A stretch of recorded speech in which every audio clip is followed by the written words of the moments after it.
Ako si Carl, 27 years old. Aminado ako na wala pa akong naging nobya. Hindi naman ako bakla o pangit. Sa katunayan ay marami na ang nagkakagusto sa akin. Sadyang wala lang siguro akong oras para sa ganong bagay. Nangako kasi ako sa sarili ko na hanggat hindi pa ako nakakapagtapos sa pag-aaral ay hindi muna ako makikipagrelasyon. Kaso, magmula noong makahanap naman ako ng maayos na trabaho ay nawili na siguro ako. Only child kasi ako, tapos ang parents ko pa ay parehas abroad at hanggang ngayon ay naroon pa rin dahil citizen na sila roon. Kung tutuusin ay matagal na nila akong pinapasunod pero ako lang ang hindi pumapayaga pa. I enjoy my freedom.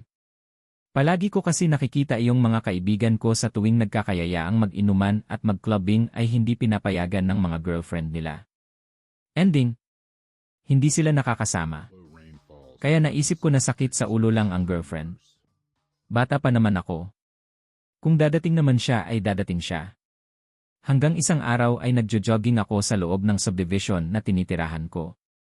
Usual routine ko lang naman yon pero may kakaibang nangyari noong araw na yon. Habang paliko na ako sa may kanto, pauwi na sana ako ay may nakita akong bagong bukas na karenderya. Walang mga lamesa sa labas dahil nakadikit lang din yon sa bahay roon. Pero may mga nakahilerang lagayan ng pagkain at mga kaldero sa harapan.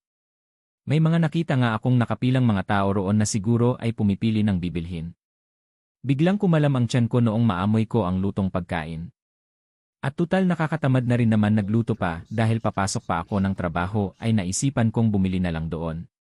Nakahilera pa ang ilang mga almusal at may lutong ulam na rin. Amoy pa lang yon ay natakam na ako. Pipili na sana ako noong biglang may narinig akong boses ng babae. Napaangat ako ng ulo at tumingin sa nagsalita. Ano po sa inyo, sir? Tanong ng babae.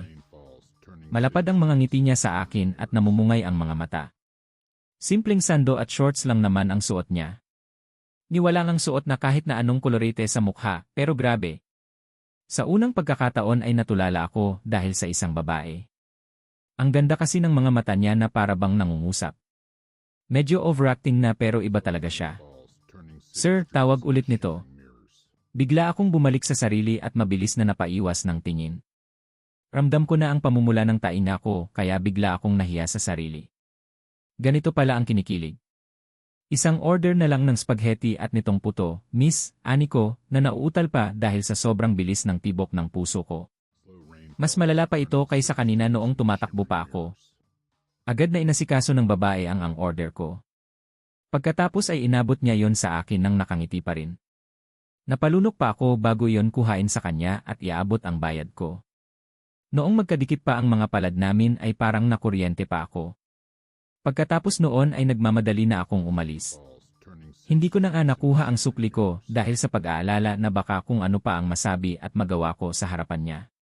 Hindi ko alam kung ano yung naramdaman ko noong araw na yon. Pero magmula noon ay hindi na siya nawala sa isip ko. Madalas na rin akong dumadaan doon at bumibili ng pagkain.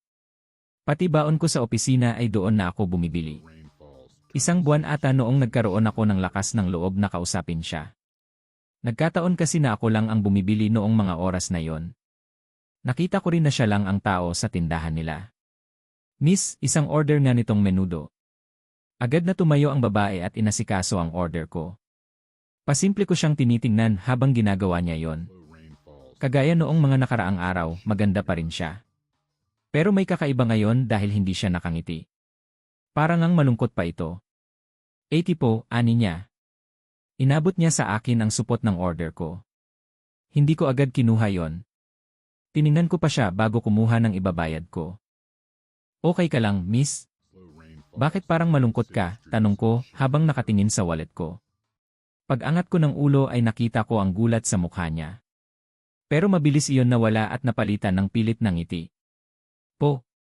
Hindi naman, sir. Okay lang ako. Weh. Huwag kang mag-alala.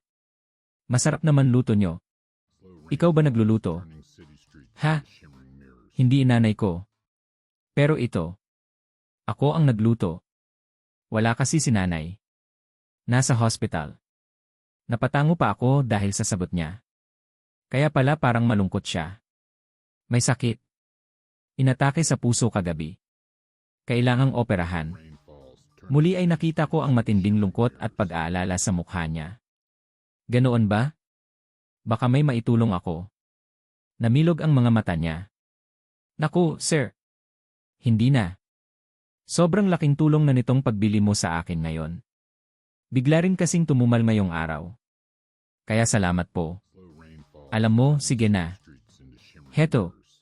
Kumuha ako ng 5,000 sa wallet ko at inabot iyon sa kanya. Puntahan mo na ang nanay mo at ibalot mo na itong mga paninda mo. Pakyawin ko na.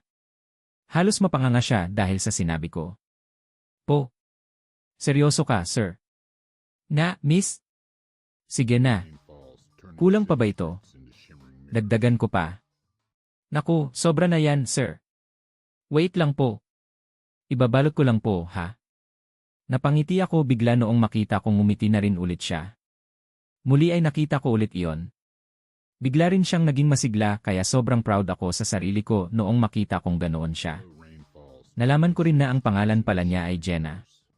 Bagong lipat lang daw sila sa subdivision namin pero karenderya na raw talaga ang negosyo nila. Kaya pala kailan ko lang sila nakita.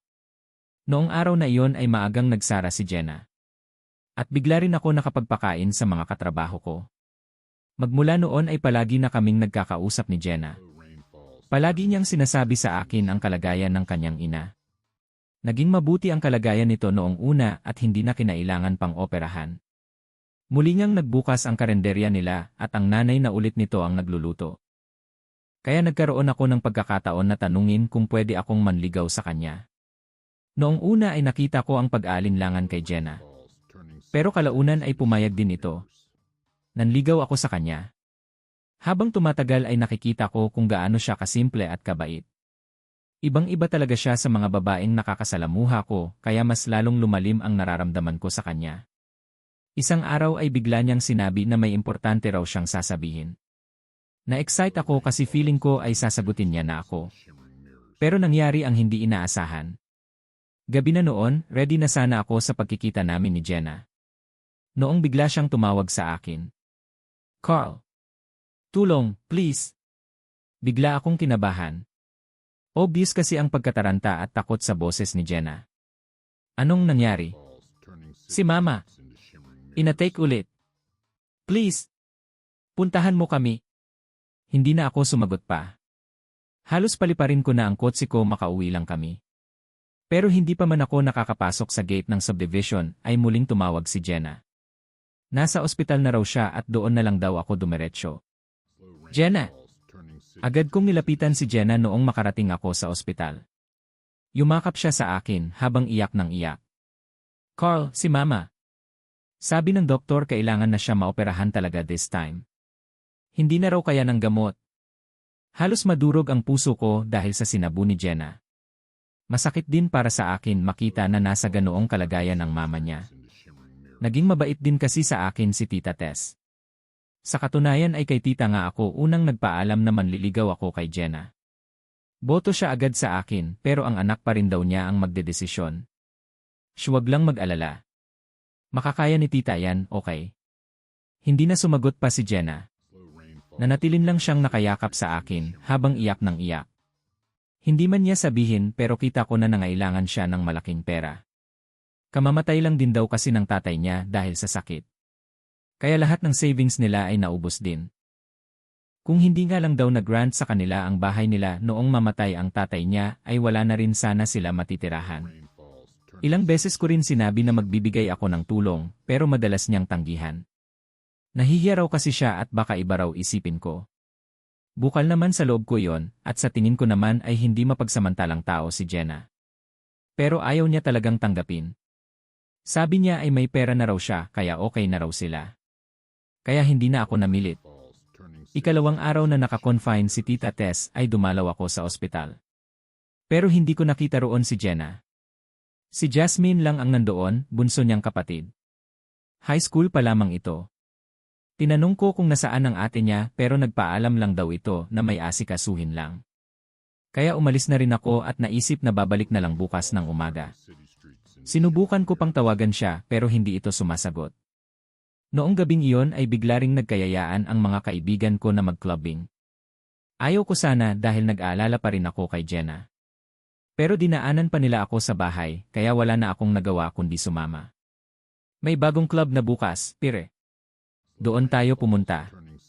Balita ko ay may mga babae raw doon na pwedeng i-table at ilabas, excited na sabi ni Marco. Ay wow! CJ! Doon tayo. Mabuti at wala si Aya, sagot naman ni June. Napapailing na lang ako sa mga kaibigan kong to. Sasama lang ako, ha? Pero wala akong itatable o ilalabas na babae. Agad na nag-ugungan ang mga kaibigan ko. Ay sos! Dumali na naman ang NSG naming kaibigan. Alam mo? Bagay ito sa'yo. Para naman maisipan mo na magjowa, biro pa ni Joshua. Shuwag ka. May nililigawan na yan. Kailan mo ba ipapakilala sa amin ang chicks mo? Tanong naman ni Chris. Kasabay ng panunukso nila. Kapag hindi na kayo mga malilibog, ganting biro ko. Nagtawanan naman kaming lahat. Sa totoo lang ay hindi na bago sa akin ang madalas na pamimiro nila sa akin. Hindi na rin bago sa amin ang pumunta sa nga ganitong uri ng club o bar. Pero ni minsan ay hindi talaga ako kumuha ng babae. Sumasama lang ako sa kanila para uminom. Takot ko lang na magkaroon ng sakit. Ilang sandali pa ay dumating na kami sa club na sinasabi ni Marco. Bago nga lang iyon kagaya ng sabi nito. At pagpasok namin ay nag-umpisa agad ang inuman. Tahimik lang ako sa table namin habang umiinom. Walang humpay ang kwentuhan nila patungkol sa mga babae raw na pwedeng i-table sa club. Mga bago raw kasi yon. Fresh daw. Virgin. Pinipilit pa nga nila ako pero ayaw ko talaga. Walang ibang laman ang isipan ko ngayon kundi si Jenna. Heto na, pire. Papunta na raw yung mga girls, excited na sabi ni Marco. Ilang sandali pa ay may babaeng may kantadaan ang lumapit sa amin. Agad kaming kinausap. Sigurado kayo, sir. 4 lang sa inyo, tanong ng matanda. Madam. Ayaw nitong isa naming tropa ay virgin din kasi, kantyaw ni June. Tumingin sa akin ang babae. Naku. Mas perfect, sir. Dapat tumikim ka ng babae namin. Gusto mo ba yung may experience na? Agad akong sinulsulan ng mga kaibigan ko na pumayag. Natatawa lang akong umiling. Sila na lang, madam. Sorry. Mumuso ang babae. Bahala ka, sir. Ikaw din. Kahit anong pilit nila ay hindi ako pumayag. Kaya naman ay sumenyas na ang babae sa isang parte ng club. Ilang sandali pa ay may nakahilarang mga babae ang lumapit sa table namin. Lahat sila ay nakapustura na halos lumuwa na ang kaluluwa. Makakapal ang mga make-up at mapupula ang mga labi. Ngunit kahit anong kapal ng make-up ng mga ito, kahit anong pula ng mga labi nila, kahit gaano kagara o kaiksi ng mga bested ang suot nila, kilalang kilala ko ang isa sa kanila. Parang gumuho ang mundo ko noong mapatitig ako sa kanya at ganoon din siya sa akin. Biglang nabura ang mga ngiti niya noong mapatingin siya sa akin. Si Jenna, ang babaeng una kong minahal.